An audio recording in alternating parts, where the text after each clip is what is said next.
Bonjour à tous chers immopreneurs. Alors dans la vidéo du jour, je vais vous montrer comment il est possible d'investir au Canada ou aux États-Unis ou alors dans d'autres pays du monde, sans sortir de chez vous et sans aller voyager jusqu'à ces endroits au bout du monde.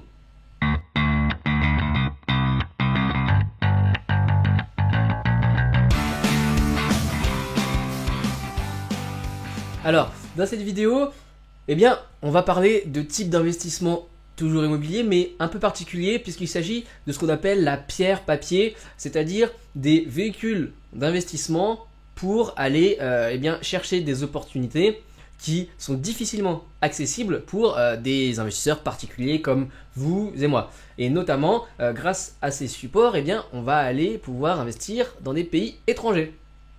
Alors, vous connaissez peut-être les SCPI, Sociétés Civiles de Placement Immobilier. Mais moi, ce dont je veux vous parler aujourd'hui, c'est des SIIC, les sociétés d'investissement immobilier cotées. En d'autres termes, ça s'appelle aussi les foncières cotées.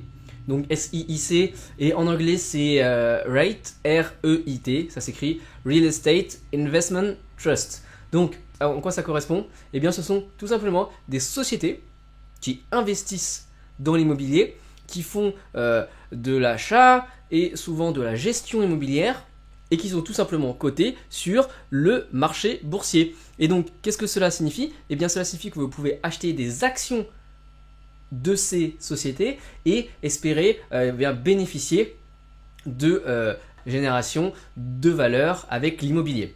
Alors, ce qui est intéressant de savoir, c'est que ces REIT, SIIC, la manière dont elles rémunèrent les actionnaires, et la manière la plus courante, ce sont via des dividendes.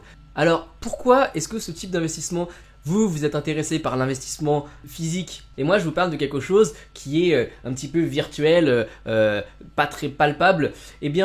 Pour autant, c'est peut-être un support sur lequel vous devriez vous former, sur lequel vous devriez vous interroger parce que ça permet d'avoir des rentabilités et des rendements qui sont très bons. Donc les fameux dividendes par rapport au prix de l'action auquel vous achetez, il n'est pas rare de trouver des dividendes de 8 ou 10%.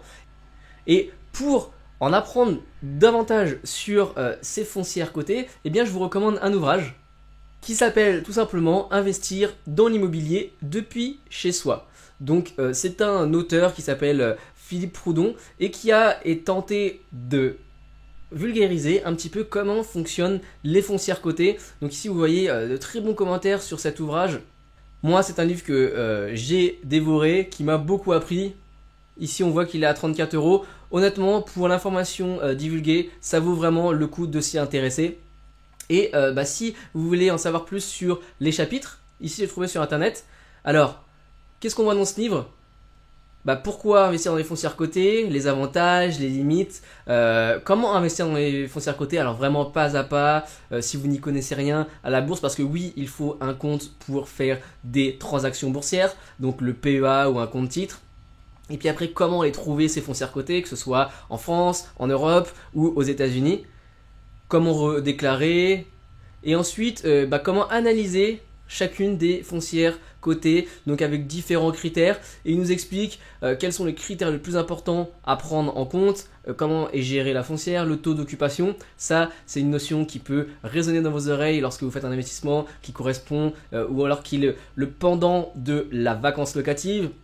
Quel portefeuille de locataire, quel est l'endettement de la foncière. Pareil, vous pouvez vous identifier là-dedans. C'est comme si vous, investisseur, vous avez des biens immobiliers, combien de dettes vous avez en face. C'est toutes ces analyses qu'il faut faire pour des sociétés. Mais en même temps, ça vous apprend à mieux gérer, votre portefeuille d'immobilier physique. Donc il y a vraiment tout à gagner. Comment investir sur les foncières cotées et en même temps, comment mieux évaluer les différents risques sur votre propre portefeuille immobilier physique. Et ensuite, un petit peu plus dans le détail, les différents ratios, donc le FFO ou alors ANR, actif net réévalué. Voilà, vraiment beaucoup de choses qui sont très pertinentes. Si vous avez déjà lu cet ouvrage, dites-moi dans les commentaires de la vidéo ce que vous en pensez.